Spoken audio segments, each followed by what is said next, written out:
celebrating 16 years of Young Turks.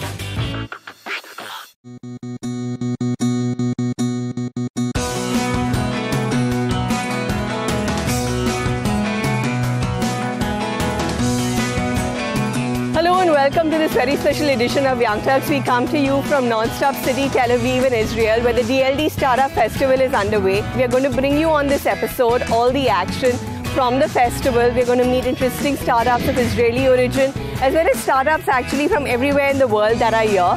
And then of course on this episode we're going to highlight and talk to and meet very interesting Agri Tech startups here in Israel, some of whom are already looking at doing business in India.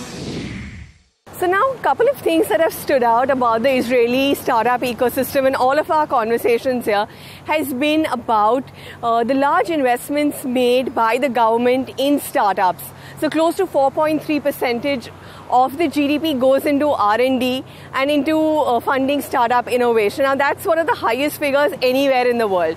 Very active VC community, 1 degree of separation like they call it in Israel over here. Everyone knows everyone thanks to perhaps the army network or the military network that everyone is part of when they are young. And being a part of the military also actually spawns a lot of innovation when young people come out of the army, experience the extreme high tech that's available inside, and then try to bring consumer applications of all of that into products and services.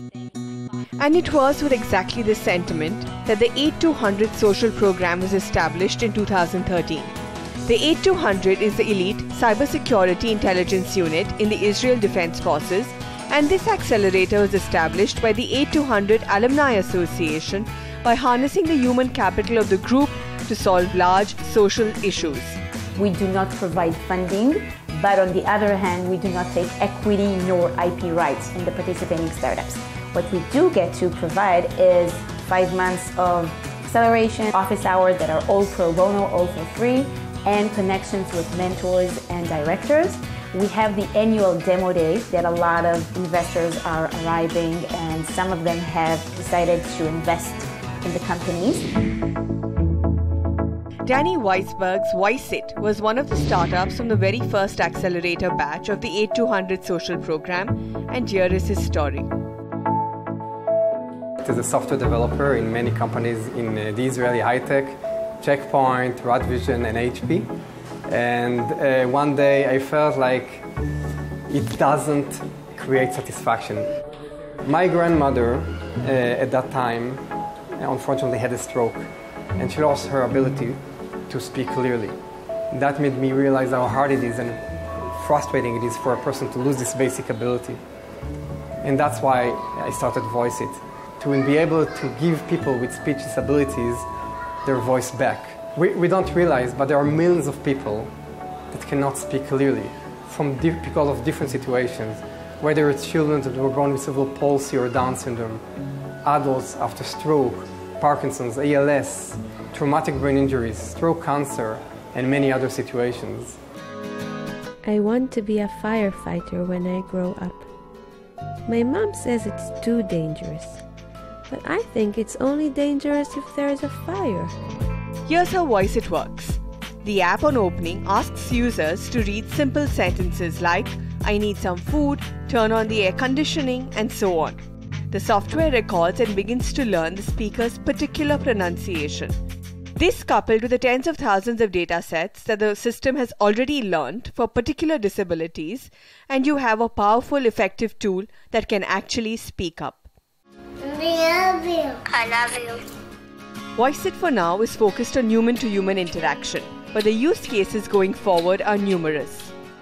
The more computerized the world becomes, the more human-to-computer interface becomes important. For example, smart homes. For many people with speech and motor disabilities, a smart home is so important because this way they can activate their air conditioning or open the lights. All the cars will become smart and will be voice activated, and this technology will enable those people to use that as well. Having raised funds largely from foundations and government agencies, YOUNCI is presently running large pilots in New York, Spain, Italy, UK, and earlier this year managed to raise $2 million in venture capital because the proprietary technology that this Tel Aviv-based startup is building can actually be plugged into platforms like Siri, Google Voice, Alexa, and so on. Once the technology is robust enough, we are thinking of opening the API, because basically we see ourselves as a technological company, and the number of applications that can be done are so numerous and can work for much larger target population. For example, people with accents that cannot access Siri or Google Home, like people with standard English, for example, like me, myself. And the Digital Life Design Festival in Tel Aviv is a melting pot of exactly these kind of high-tech startups. The city also hosts the annual Start Tel Aviv contest to bring the most innovative early-stage startups from around the world to the city to network and explore opportunities. One of the finalists for the Start Tel Aviv contest this year was Bernard Nolan from Ireland. In 2012, a vital organ in my body had stopped working. I was on the ground, I was unconscious, and I had no way of communicating my medical needs. I was very lucky at the time this happened. There was a friend of mine who was with me at the time, and he knew I had a previous medical condition. But this got us thinking, what if I was actually on my own, or what if I was travelling abroad? How could I have truly and effectively communicated my needs, especially if I was unable to do so? So, MEDIMEE allows a user to communicate their medical needs anywhere in the world in a matter of seconds, regardless of language barriers, using wearable technology. The beauty of MEDIMEE is its simplicity. A user purchases a MEDIMEE wearable, a simple wristband in this case, logs into the app and fills out his medical history, allergies, emergency contacts, and so on. In case of an emergency, paramedics, who are already trained to look for the Star of Life symbol, have to pass their phone over the band, and vital information about the patient is available in a few seconds.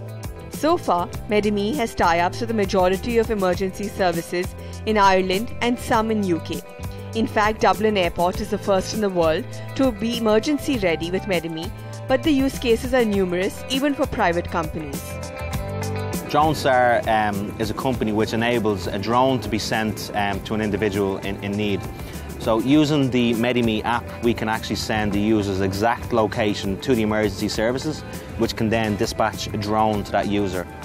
So when the drone arrives on scene, they can do a quick primary survey to see is it a safe environment for emergency services to come into, but it also gives them an idea as to whether they need any additional equipment or any additional resources. We're also working with a number of military and police forces where MEDIMEE is being integrated directly into body armour.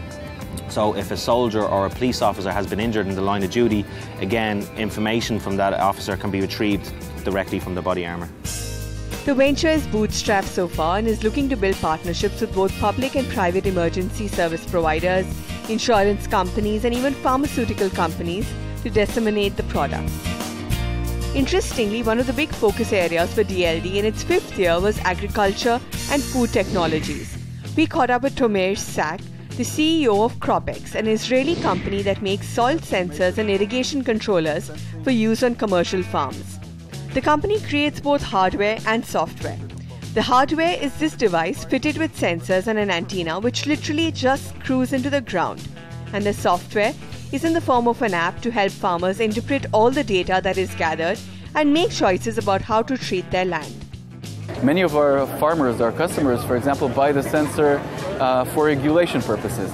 It turns out that the USDA provides more water quota to farmers that can show that are using a water sensor. Another very interesting reason for using our sensor is to save on energy.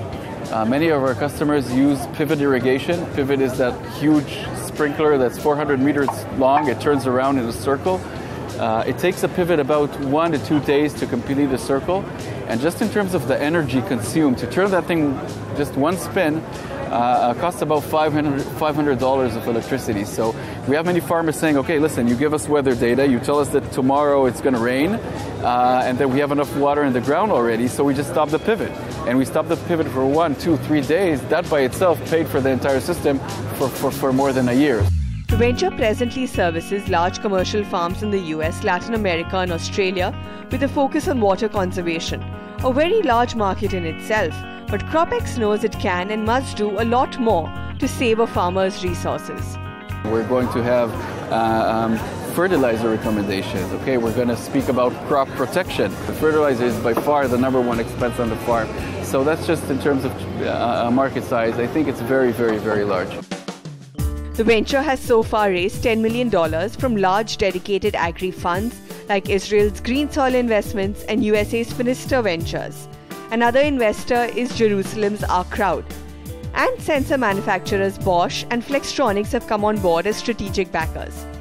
And with the software big data analytics play, can Google be far away? I think what's very interesting is the reason that they invested in CropX, which is the vision eventually is the ag analytics and the software side and the big data, and not necessarily the sensor, which is the means but not the end goal.